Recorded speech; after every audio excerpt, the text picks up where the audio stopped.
रामायण में आता है कि बाली ने तपस्या करके वर लिया था कि जो भी लड़ने के लिए उसके सामने आए उसका आधा बल बाली में आए।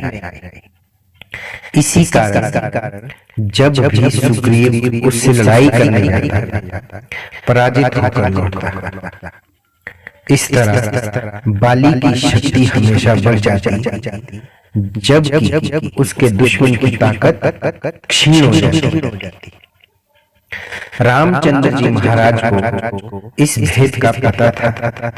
जब सुग्रीव बाली के खिलाफ मदद लेने उनके पास आया तो अपना बल सुरक्षित रखने के लिए उन्होंने पेड़ों की ओट में खड़े होकर बाली पर तीर चलाया और उसे मार डाला।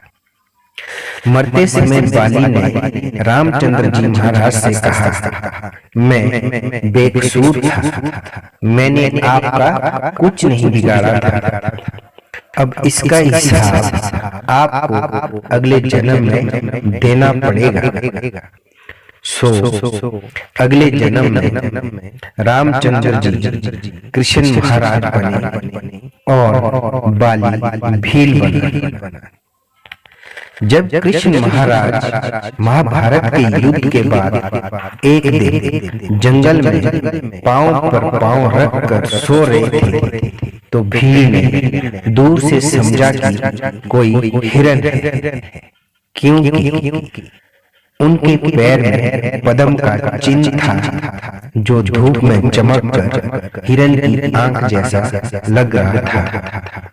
उसने तीर कमान उठाया और निशाना बांधकर तीर छोड़ा जो कृष्ण महाराज को लगा।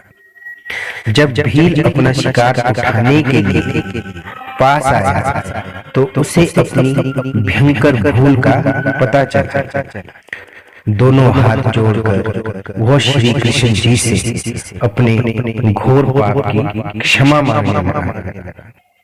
उसी समय कृष्ण महाराज ने उससे पिछले जन्म की घटना सुनाई और समझाया कि इसमें उसका कोई दोष नहीं था, यह तो होना ही था।